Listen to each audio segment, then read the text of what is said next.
Ang sabi po ng ating Panginoong Jesucristo sa John 14:6, I am the way, I am the truth, and the life.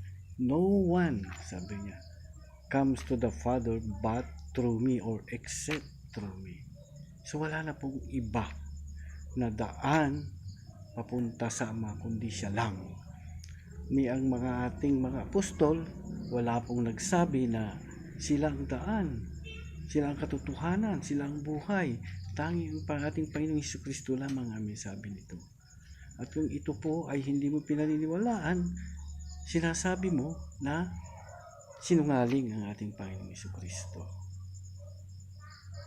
So, sa Kanya lamang po tayo makakalapit. Sa Kanya lamang po tayo dapat humingi, lumapit, dahil siya lang ang tanging ibinigay ng Diyos upang matubos ang ating kasalanan. Dahil siya lang ang namatay sa krus para sa ating kasalanan.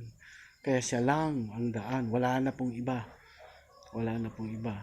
Hindi ka pwedeng pumunta kay Apostol Pablo. Hindi ka pwedeng pumunta kay Apostol James, Apostol Peter, o kay maging si Maria man. Wala na po. Tanging ang ating Panginoong Hesus lamang. At wala nang iba tayong ibang lalapitan sa Kanya lang. Sa Kanya lang tayo manampalataya. Dahil ang pangako niya, ang lahat ng sumampalataya sa Kanya ay magkakaroon ng buhay na walang hanggan. Ganun po tayo inibig ng Diyos, mga kapatid.